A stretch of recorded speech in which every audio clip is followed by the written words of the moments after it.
Hello, good day. कल हम लोग कोशिश कर रहे थे पॉइंटिंग थ्योरम और पॉइंटिंग वेक्टर के बारे में जानने का। मैथमेटिकली हम लोगों ने पॉइंटिंग थ्योरम को इस्टेब्लिश किया। यह जो पॉइंटिंग थ्योरम का मैथमेटिकल इक्वेशन है, इसके डिफरेंट टर्म्स जो आए हुए हैं, क्या हमें बताते हैं फिजिकली, उनके क्या अर्थ हैं, और ये कंजर्वेशन ऑफ एनर्जी के अकॉर्डेंस में होता है।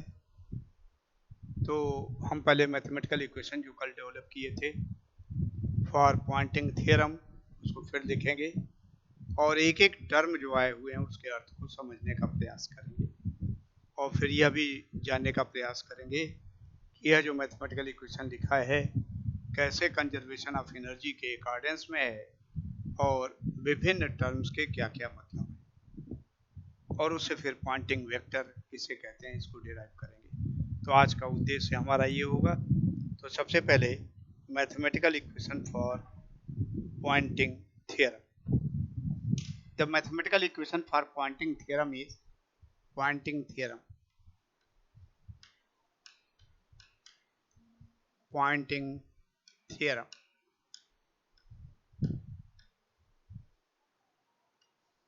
और उसी से फिर पॉइंटिंग वेक्टर भी निकलेगा। तो अभी हम पॉइंटिंग थ्योरम लिखते हैं।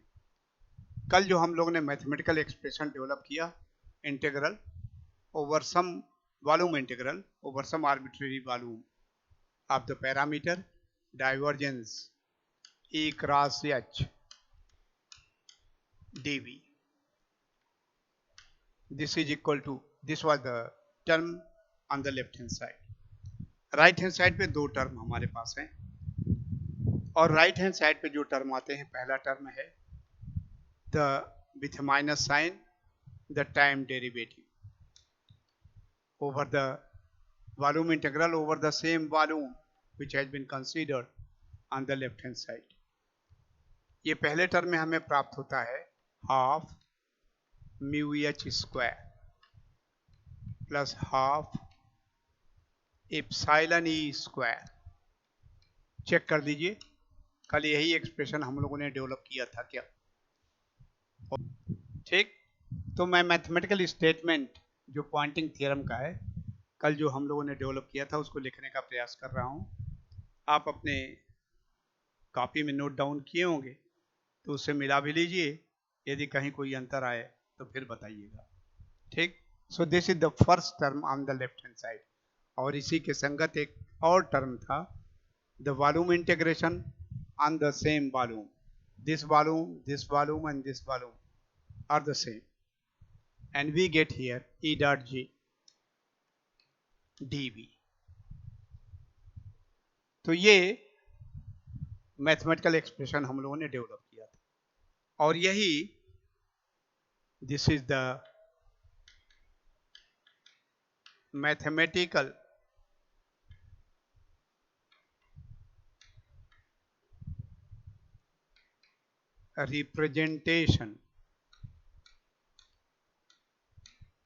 representation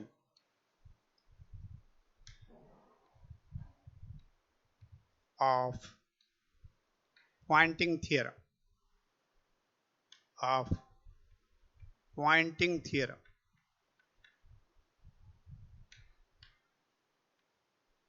ये पॉइंटिंग थ्योरम आपसे पूछा जाए, what do understand by Poynting theorem? So it is a mathematical statement simply represented like this one, और क्वेश्चन के प्रकार को देखते हुए इसको आप डेवलप कर देंगे। And it is found to be in accordance of the energy conservation. कैसे है, किस तरह से है, तो वही मैंने शुरू में बताया आपको। डिफरेंट टर्म का हम अर्थ जानने का प्रयास करेंगे। तो पहले हम कंसीडर करते हैं the first term on the right hand side. पहला, it is minus delta by delta T volume integration of, पहले ये चेक कर दो ये एक्सप्रेशन सही है ना। मुझे लगता है कहीं कुछ गलत होता तो आप एक्सप्रेस करते, और मुझे लगता है एक्सप्रेशन ये सही है। पहला term on the left hand right hand side minus delta by delta T, volume integration over any arbitrary volume half mu H square plus half epsilon H square dV. पहले इस मैथमेटिकल नोटेशन, मैथमेटिकल एक्सप्रेशन या mathematically जो कुछ represent किया गया है इसका अर्थ क्या है जानने का प्रयास करें। तो इसमें विभिन्न टर्म है। A half epsilon H square, half epsilon H square, ये इंटरमीडिएट में भी आपने इस तरह के एक्सप्रेशन जो थोड़ा सा कॉम्पिटिशन्स के लिए और सब के लिए तैयारी किया होगा, उसके लिए एक्सप्रेशन डेवलप कर जाता है बीच में। And this represent the energy contained by electric component of the electromagnetic radiation पर यूनिट वॉल्यूम। मैं फिर से कहता हूं, energy per unit volume contained by the electric component of the electromagnetic radiation. और मैंने कहा आपने इंटरमीडिएट में पढ़ा होगा, तो जब इलेक्ट्रिसिटी पढ़ते केवल इलेक्ट्रिसिटी में आपने इसको देखा होगा कि half epsilon H square, half epsilon, ओहो सॉरी यहाँ गलती हो गई, half mu H square plus half epsilon E square, half epsilon E square. और ये चूंकि एच स्क्वायर लिखा था तो मैंने फिर यहाँ एच स्क्वायर लिख दिया। इसे मिला लो, minus delta by delta T volume integration half mu H square plus half epsilon E square D. तो ये इंटरमीडिएट में इलेक्ट्रिसिटी के अंतर्गत चार्जेज आने सिस्टम माने कैपेसिटर जब कंसीडर करते हो तो उसमें एनर्जी पर यूनिट वॉल्यूम कितना होगा उसकी वैल्यू इतनी ही आती है। तो हम अभी आपको प्रूव करके दिखा देते हैं शॉर्ट में, लेकिन इसको लिख लें, एनर्जी पर यूनिट वॉल्यूम, पर unit volume, energy per unit volume को क्या कह सकते हो, पर यूनिट वॉल्यूम है तो इसको एनर्जी डेंसिटी भी कहा जाता है। पर यूनिट वॉल्यूम, मास पर यूनिट वॉल्यूम, डेंसिटी। तो पर यूनिट वॉल्यूम जब हो जाएगा तो डेंसिटी कहलाएगा, चार्ज डेंसिटी, चार्ज पर unit volume. So this is the energy per unit volume, energy density. Bracket में मैं लिख लूं क्या, energy density, energy density.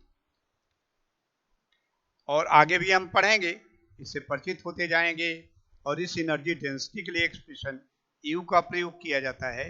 And due to, आगे मैं लिखूंगा ही, आपको बताया इलेक्ट्रिक फील्ड द्वारा कंटेन किया जाता है, तो इसके लिए सिंबल है UE, energy per unit volume contained bye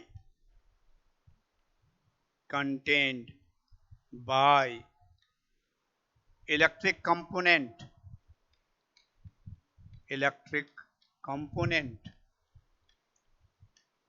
of electromagnetic EM radiation, radiation. तो ये energy density due to electric component of the electromagnetic radiation. आप इलेक्ट्रोमैग्नेटिक रेडिएशन में अभी मैक्सवेल इक्वेशन भी डेवलप किया आपने, तो दो तरह के कंपोनेंट होते हैं, the electric field component E and the magnetic field component H। दोनों में एनर्जी सन्निहित होती है। तो केवल electric component of the electromagnetic radiation जो है पर यूनिट वॉल्यूम इतनी एनर्जी कंटेन करता है, यूई, ये हाफ एप्सिलॉन ई स्क्वायर। फिर देखो यहाँ मिटाया और फिर शायद वही लिख दिया, हाफ एप्सिलॉन ई स्क्वायर, यहाँ हाफ एप्सिलॉन ई स्क्वायर। देखिए इलेक्ट्रिक फील्ड है तो एच का प्रश्न ही नहीं। तो energy per unit volume, energy density UE, फिर इलेक्ट्रिक फील्ड के कारण यूई लिखा, कंटेन्ड बाय इलेक्ट्रिक कंपोनेंट, तो इलेक्ट्रिक कंपोनेंट का आया ऑफ इलेक्ट्रोमैग्नेटिक रेडिएशन। कैसे ये आता है? आप जानते हो, एक पैरेलल प्लेट कैपेसिटर ले लो। पैरेलल प्लेट कैपेसिटर कितनी एनर्जी कंटेन करता है? एक्सप्रेशन याद है? Half C V square. C is the capacity of the condenser capacitor. V is the potential difference between the plates of the capacitor. Half Q भी इसको कहते हैं। Half C V square ये आ जाता है, ये half Q square by C आता है। Half C V square is the total energy contained in between the plates of the capacitor in the form of electric field. इसको फिर लिख सकते हो 1/2। सी को लिख सकते हो epsilon is the permittivity of the material in between the plates of the capacitor, area of the capacitor divided by distance between the plate. C की वैल्यू है इप्सिलॉन A by D और V की value क्या होगी? Electric field की value आप जानते हो, it is V by D। तो V की वैल्यू हो जाएगी E इंटू डी।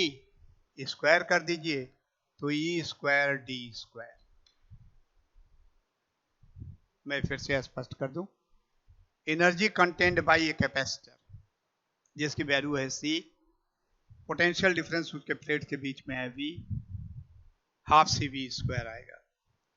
C की जगह पर लिखा जा सकता है इप्सिलॉन A by D। ये एक्सप्रेशन जानते हो। Epsilon is the permittivity of the dielectric material between the plates of the capacitor. V की वैल्यू आप जानते हो, electric field is related to potential difference V, दो बिंदुओं के बीच की दूरी जिनके बीच में V लगा हुआ है, V by D। तो V की वैल्यू हो गई E इंटू डी और V स्क्वायर है तो E square into D square. फिर इसको लिखा जा सकता है हाफ इप्सिलॉन E स्क्वायर को यहां लिख लें, epsilon E square needed over here, half epsilon E square we have obtained। तो क्या इसका मीनिंग है? ये निकाला जा सकता है। बच क्या गया? ये डी इस डी से कटेगा, हाफ इप्सिलॉन E स्क्वायर आपने लिख लिया तो ए इंटू डी, ए इंटू डी। ए क्या है? Area of the plates, D is the distance between the plates. तो ये ए इंटू डी बताएगा प्लेट्स के बीच में कुल कितना आयतन है, कितनी वॉल्यूम है, वॉल्यूम। तो इसलिए energy per unit volume, energy divided by ये एनर्जी का एक्सप्रेशन और ये वॉल्यूम ए डी यहाँ डिवाइड कर दिया, this is equal to epsilon E square. तो इस तरह से स्पष्ट है, half epsilon E square is the energy per unit volume due to electric field. और इलेक्ट्रोमैग्नेटिक रेडिएशन है तो उसमें एक इलेक्ट्रिक फील्ड भी है, एक मैग्नेटिक फील्ड है। तो इलेक्ट्रिक फील्ड इतनी एनर्जी कंटेन करेगा, that has been written over here, half epsilon E square की वैल्यू आएगी। ऐसे ही दूसरा टर्म जो है half mu H square B करके लिख सकते हो, half mu H square energy per unit volume, वो भी एनर्जी पर यूनिट मालूम है, एनर्जी डेंसिटी और उसको लिखेंगे U H, half mu H square है ड्यू टू मैग्नेटिक कंपोनेंट, तो contained by magnetic component of electromagnetic radiation. तो आप समझ गए, दूसरा का half mu H square is the energy per unit volume, energy density due to magnetic field contained by magnetic field of the electromagnetic radiation. बिल्कुल ऐसे ही लिखा जाएगा, जहां इलेक्ट्रिक आया है वहां आप मैग्नेटिक कंपोनेंट कर देंगे। तो अब स्पष्ट है, मैं लिख नहीं रहा हूं, half epsilon E square energy density due to electric field component of the electromagnetic radiation, half mu H square is the energy density due to magnetic field component of the electromagnetic radiation। तो electric field के द्वारा energy per unit volume इतनी आएगी, magnetic field के कारण पर unit volume कितनी energy आएगी, इतनी आएगी। और इलेक्ट्रिक फील्ड और मैग्नेटिक फील्ड दोनों पार्ट एंड पार्सल हैं इलेक्ट्रोमैग्नेटिक रेडिएशन के, तो इसलिए ये जो ब्रैकेट में आ रहा है ये क्या बताएगा, ब्रैकेट में जो आएगा ये बताएगा total energy of the electromagnetic radiation contained by both electric and magnetic field per unit volume. ये पर यूनिट वॉल्यूम है, तो ये energy density due to electric field, energy density due to magnetic field, तो ये bracket के अंदर हो गया energy density of the total electromagnetic radiation. Energy density of the electromagnetic radiation यह एक्सप्रेस करेगा ये ब्रैकेट जो यहाँ पर लिखा हुआ है, और फिर इसको इंटीग्रेट कर दिया ओवर द वॉल्यूम, तो ये हो गया total energy associated with the electromagnetic radiation due to or in the volume V। V volume में कुल कितनी एनर्जी होगी इलेक्ट्रोमैग्नेटिक रेडिएशन की, वह इस वॉल्यूम इंटीग्रेशन द्वारा शो किया जाएगा। और फिर और भी टर्म है डेल्टा बाई डेल्टा टी, तो डेल्टा बाई डेल्टा टी मैं अभी आपको लिख नहीं रहा हूं, तो फिर बता दूंगा आपको, आसानी हो जाएगी, समझ जाओगे, कहीं कोई दिक्कत नहीं। एक को लिखा जा चुका है तो दूसरे को समझ सकते हैं। डेल्टा बाई डेल्टा टी क्या हुआ, ये समय के साथ कैसे बदल रहा है, पर सेकंड कैसे ये परिवर्तित हो रहा है। और डेल्टा बाई डेल्टा टी जब कहते हैं तो कैसे ये बढ़ रहा है, लेकिन आ गया एक ऋण चिन्ह माइनस साइन, तो माइनस साइन बताता है कि यह एनर्जी जो आप कंसीडर कर रहे हो प्रति सेकंड कैसे घट रहा है। तो ये पहले टर्म का अर्थ हुआ जो राइट हैंड साइड पे अपीयर कर रहा है। मैंने केवल ए लिखा है, लेकिन स्टेप आ जाएगा ए बी, फिर टोटल कराओगे सी, फिर इंटीग्रल को लिखोगे डी, फिर उसके बाद से टाइम डेरिवेटिव लिखोगे ई, और फिर नेगेटिव चिन्ह लग गया तो क्या अर्थ हुआ। तो इस तरह से इन स्टेप्स में आप पहले टर्म का मीनिंग क्या है फिजिकली इसको आप बता सकते हैं, बताने का प्रयास करेंगे। मैं फिर रिपीट कर रहा हूं, हम कोशिश कर रहे हैं कि राइट हैंड साइड पे दो टर्म आए हैं, तो पहला टर्म जो आ रहा है राइट हैंड साइड पर उसका अर्थ जानने का प्रयास करते हैं। क्या ये मैथमेटिक्स जो लिखा हुआ है इसका अर्थ क्या है, तो ये है energy density due to electric field component of the electromagnetic radiation. This is the energy density due to magnetic field component of the electromagnetic radiation. Energy density due to electric field component of the electromagnetic radiation. Energy density due to magnetic field component of the electromagnetic radiation. दोनों को bracket में इकट्ठा लिख लिया तो total energy per unit volume, energy density of the electromagnetic radiation due to electromagnetic field आ गया। इस ब्रैकेट का वॉल्यूम इंटीग्रेट आपने कर दिया, तो अब ये total energy associated with the electromagnetic field through the volume we. किसी भी वॉल्यूम, कमरा है, कमरे का जो वॉल्यूम है, तो कमरे के वॉल्यूम में कितनी कुल इलेक्ट्रोमैग्नेटिक एनर्जी एसोसिएटेड होगी जो इस वॉल्यूम से रिप्रेजेंटेड होगा। पर यूनिट वॉल्यूम के लिए टर्म ये है, इस वॉल्यूम से जो रिलेटेड होगा वो ऐसे दिया जाएगा। टाइम डेरिवेशन है, तो ये एनर्जी समय के साथ कैसे परिवर्तित हो रही है, प्रति सेकंड कैसे बदल रही है, और माइनस चिन्ह के कारण हो गया कि यह इलेक्ट्रोमैग्नेटिक रेडिएशन की energy associated with the volume we प्रति सेकंड कैसे घट रही है। यह टोटल अर्थ हो गया इस फर्स्ट टर्म का जो राइट हैंड साइड पर अपीयर कर रहा है। ठीक, अब हम दूसरे टर्म के बारे में, और ये हाफ म्यू एच स्क्वायर भी, जैसे आपने हाफ इप्सिलॉन ई स्क्वायर को देखा, ऐसे ही energy stored by an inductance coil आपने देखा है half I H square, intermediate में पढ़ रखा है। और इससे फिर आगे बढ़ें तो ये भी निकाल लोगे कि energy per unit volume due to magnetic field it will come out to be equal to half mu H square, ऐसे उसको भी डेवलप कर सकते हो। तो ये पहले टर्म का अर्थ हो गया, जो मैथमेटिकली लिखने में इस तरह का दिखाई दे रहा है, लेकिन इसका अर्थ क्या है, इस तरह से आप उसको physically what does it mean, क्या इसका अर्थ है, इसको आप समझ सकते हो। दूसरा टर्म ये है, सो पहला टर्म ये था, दूसरा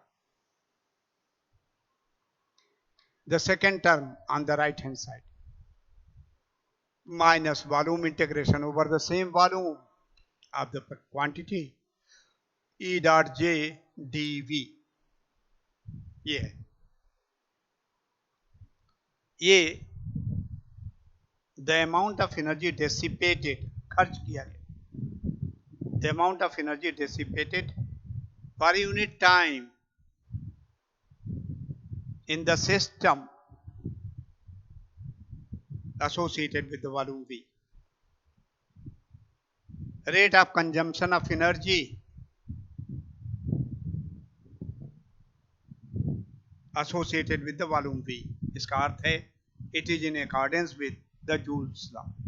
कैसे है ये जो अर्थ मैं बता रहा हूं, रेट इट इज द, और माइनस है, ये खर्च हो रहा है, तो रेट ऑफ कंजम्पशन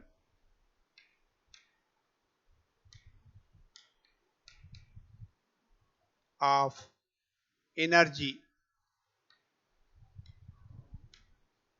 बल्ब जलाते हो, बल्ब जलाते हो तो एनर्जी कंज्यूम होती है, और एनर्जी कंज्यूम होती है तो उसी तरह का प्रोसेस आएगा, मैं अभी आपको बता दूं, जो टोटल एनर्जी सप्लाई होती है तार से बहते हुए बल्ब को जाकर के जलाती है, बल्ब से लाइट एनर्जी हमको प्राप्त होती है, तो कुछ तो तार को गर्म करने में ऊर्जा खर्च हो जाती है, इसी को कहते हैं रेट ऑफ डेसिपेशन। वो किसी काम में नहीं आता है, सिस्टम में ही खर्च हो जाता है, तो ये उस तरह की ऊर्जा है, rate of consumption of energy by the system, और रेट हो गया तो पर unit time by the system through the volume we. पर यूनिट वॉल्यूम कितना होगा, तो थ्रू द वॉल्यूम वी, ये भी थ्रू द वॉल्यूम वी है। देखो ये पर यूनिट वॉल्यूम था, ये पर यूनिट वॉल्यूम था, total energy per unit volume, और देन इंटीग्रेशन कर लिया तो through the volume we इलेक्ट्रोमैटिक energy की कितनी वैल्यू है, कैसे घट रहा है, माइनस चिन्ह के कारण प्रति सेकंड कैसे घट रहा है, तो ये बता रहा है rate of consumption of energy by the system through the volume we, and it is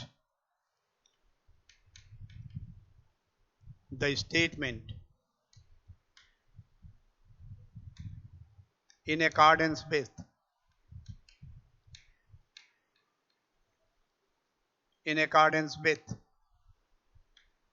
Joule's law, ये इंटरमीडिएट में पढ़ा होगा, जूल्स लॉ। जूल्स लॉ बताता है एनर्जी कितनी कंज्यूम की जाएगी, ये जो मैं कह रहा हूं rate of consumption of energy हो गया, तो कैसे हम कह ले रहे हैं कि लिखा कुछ और है, ई लिखा है, जे लिखा है, दोनों का गुणनफल है, थ्रू द वॉल्यूम वी, तो समझ में आ रहा है कि वॉल्यूम इंटीग्रेशन आपने किया, कंजम्पशन आपने कह रखे हैं, बढ़ोतरी नहीं कह रहे हैं, कंजम्पशन माने घटना, खर्च हो गया तो माइनस चिन्ह के कारण आप कह रहे हो, लेकिन ये कैसे आप कह रहे हो, ई डॉट जे लिखा है और कैसे ये सब अर्थ निकाल ले रहे हो, तो देखिए एक्सप्रेशन है ई डॉट जे, ई का मतलब क्या हो गया, अभी लिखा था v by D, v by D G, J क्या है, conventional current density I divided by area of cross section, और ये इम्तिहान में पूछा जाए तो जो जैसे मैंने इसको, ये जो आप लिखे हो ना, यही काफी है। आपको शो नहीं करना है जो लिख करके मैंने शो किया था, फिर दूसरे का अर्थ आपको इतना लिख देना है, फिर इसको शो नहीं करना है।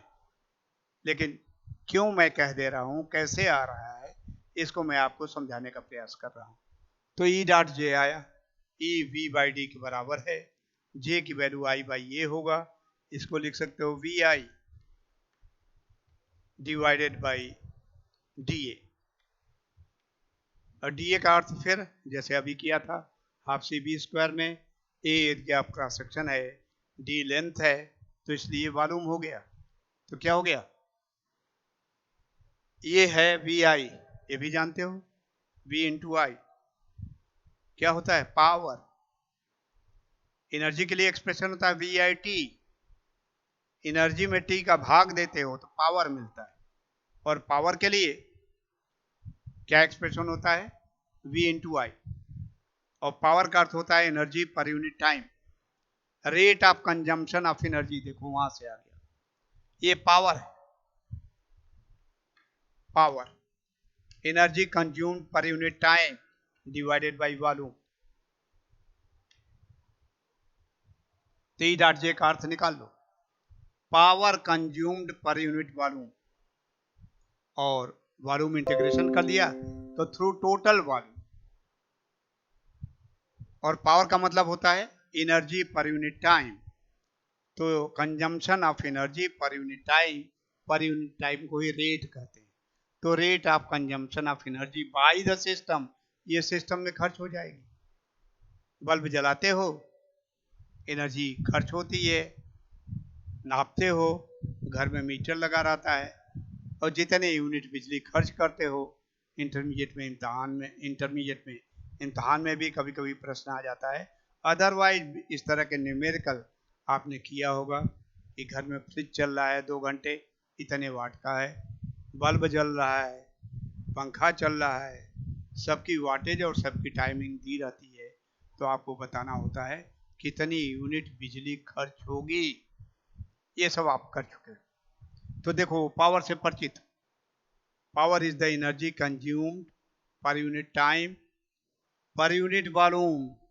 ये हो गया एनर्जी कंज्यूम्ड, पावर होने के कारण पर unit time per unit volume, और वॉल्यूम का वॉल्यूम इंटीग्रेशन ले लिया, तो energy consumed per unit time through the volume we, और माइनस है तो एनर्जी खर्च हो रही, नष्ट जा रही, गई।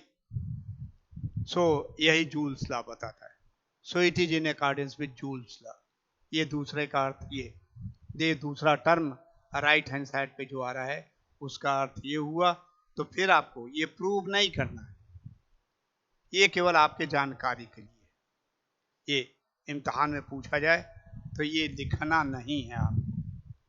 आपके पास समय बचता है, लिख दें तब तो जाना जाएगा भाई आप जानकार आदमी हो, आप इसको भी जानते हो, क्यों इसको ऐसा कहा जाता है आप जानते हो। तो आपको समय लगे कि आप कोप कर पाएंगे, समय के साथ आप इसका संचालन कर सकते हो।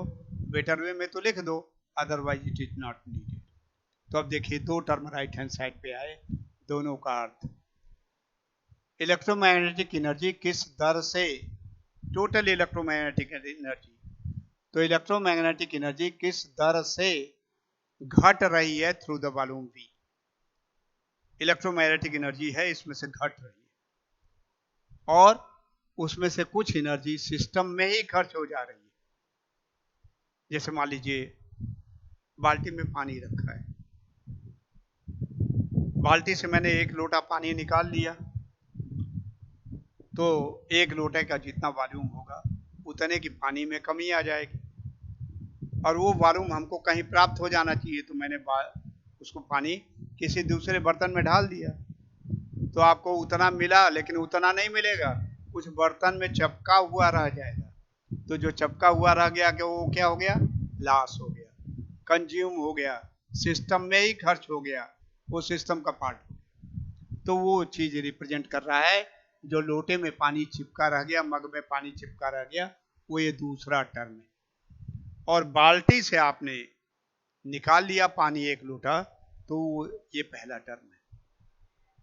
इतनी एनर्जी घट रही है इलेक्ट्रोमैग्नेटिक रेडिएशन की। इलेक्ट्रोमैग्नेटिक एनर्जी इतनी घट रही है, खर्च हो जा रहा है। तो जो बैलेंस बचेगा वो क्या होगा? वही ये तीसरा टर्म होगा। और ये तीसरा टर्म जो होगा, अमाउंट ऑफ एनर्जी, तीसरे का अर्थ लिखेंगे। मैं लिख नहीं रहा हूं, जगह नहीं है। तो तीसरे का अर्थ हो गया amount of energy of the electromagnetic radiation which will be radiated, which will be transmitted, which will be carried out by the electromagnetic radiation। और किधर की तरफ ये रेडिएट होगा, किधर की तरफ ट्रांसमिट होगा? It will be perpendicular to E and perpendicular to H. और परपेंडिकुलर टू ई और परपेंडिकुलर टू एच जो होता है, that is the direction of propagation. तो ये तीसरा टर्म आपको यहां लिखना पड़ेगा। It represents the amount of energy radiated, transmitted और carried over by the electromagnetic field in the direction of propagation through the volume V। अब थ्रू द वॉल्यूम तीनों जगह आ रहा है, वॉल्यूम को गायब कर सकते हो, तो इसको स्पेसिफिक वॉल्यूम से कह सकते हो या पर यूनिट वॉल्यूम से कह सकते हो। तो तीनों टर्म के अर्थ आपको समझ में आ गया। मैं फिर से बता दूं, ये इतना एनर्जी घट रही है इलेक्ट्रोमैग्नेटिक रेडिएशन की, घट रही है तो कहाँ जा रही है? तो कुछ तो सिस्टम में ही खर्च हो जा रही है, और जो बैलेंस बच रहा है वो सिस्टम से रेडिएट हो जा रही है, सिस्टम से बाहर निकल जा रही है। In the direction of propagation the amount of energy radiated.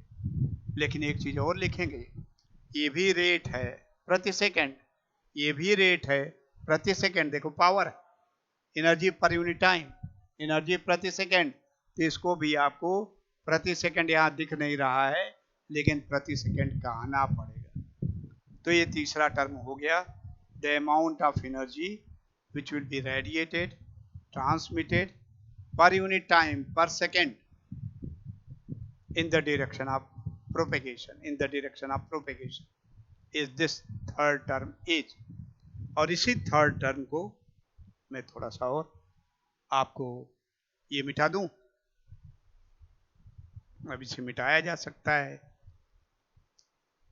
और यह फिर एक स्टेप और लिखोगे, इतना घटा, इतना सिस्टम में ही खर्च हो गया, इतना सिस्टम से बाहर निकल गया थ्रू द वॉल्यूम V। तो यही कंजर्वेशन ऑफ एनर्जी कहलाता है। This mathematical equation is in accordance with the conservation of energy. ठीक, इस इक्वेशन को गॉस डाइवर्जेंस थ्योरम आप लगा दें तो इसे लिख सकते हैं through the surface S enclosing the given volume V। और इसको लिख सकते हो E cross H ds। This can be written as the left hand side using Gauss divergence theorem can be written as this one। और यह जो quantity यहां पर आ रही है E cross H, E cross H, this is equal to, this is written as S and this S is known as pointing vector। Poynting theorem पहले आपने establish किया, उसका अर्थ आपने जाना विभिन्न टर्म का, और उसकी सहायता से पॉइंटिंग वेक्टर एक्सप्लेन किया। क्यों वेक्टर कहलाता है? E is a vector quantity, H is a vector quantity, this is a cross product, तो इसलिए S will also be a vector quantity. तो इसीलिए पॉइंटिंग द्वारा बताया गया। तो Poynting and S is a vector quantity, so this is known as pointing vector। ये Poynting vector कहलाता है जो इसी पॉइंटिंग थ्योरम से निकलता है। तो पॉइंटिंग वेक्टर की परिभाषा क्या हो गई? It is the energy of the electromagnetic radiation radiated, transmitted per unit time through the unit area per unit area, क्योंकि ये सरफेस इंटीग्रेशन है, आपने केवल इतना कंसीडर कर रहे हो, तो ये पर यूनिट एरिया को रिप्रेजेंट करेगा। तो amount of energy radiated, transmitted per unit area, per unit time in the direction of propagation is known as Poynting vector. तो इस तरह से पॉइंटिंग वेक्टर से परिचित हो सकते हो, पॉइंटिंग वेक्टर का अर्थ जान सकते हो, और पॉइंटिंग वेक्टर को मैथमेटिकली कैसे रिप्रेजेंट करेंगे। सिंबल इसके लिए यस है, और यस की वैल्यू ई क्रॉस एच के बराबर होता है, और इसलिए this gives the amount of energy of the electromagnetic radiation which will be radiated per unit area per unit time in the direction of propagation। यह पॉइंटिंग वेक्टर कहलाता है। ठीक, एक चीज और यहीं से, E और H का क्रॉस प्रोडक्ट है, तो जो रिजल्टेंट आएगा that will be perpendicular to both E and H, तो S will be perpendicular to E and H both, and that's why in the direction of propagation ये होता है। इसका मैग्नीट्यूड कंसीडर करो, तो S is equal to vector S का magnitude S E H, और cross product में जानते हो ई एच क्या आता है, E H sine 90 and sine 90 is 1, तो इसलिए magnitude considering on both the side E और एच का प्रोडक्ट जो है यस के बराबर होगा। तो ये हमको बड़ी मदद करता है। S is equal to E H, electric field component और मैग्नेटिक फील्ड कंपोनेंट के वेक्टर जो है इलेक्ट्रोमैग्नेटिक रेडिएशन के, दोनों को मैग्नीट्यूड को गुणा करें ई एच, तो इसकी वैल्यू एस के बराबर आती है। बहुत सारे न्यूमेरिकल आते हैं पॉइंटिंग वेक्टर पर आधारित, और उसमें ये पॉइंटिंग वेक्टर जो है in the form of scalar representation considering only the magnitude S is equal to E H, ये हमारी बहुत मदद करता है। कैसे हम इसका इस्तेमाल करते हैं, इसकी सहायता से कैसे न्यूमेरिकल सॉल्व कर देते हैं, इसको फिर हम आगे बढ़ते जाएंगे। बहुत सारी अभी सिचुएशंस आएंगी, उन सबको कंसीडर करते हुए उस परिस्थिति को भी जानने का प्रयास करेंगे। So this is all for today, thank you very much.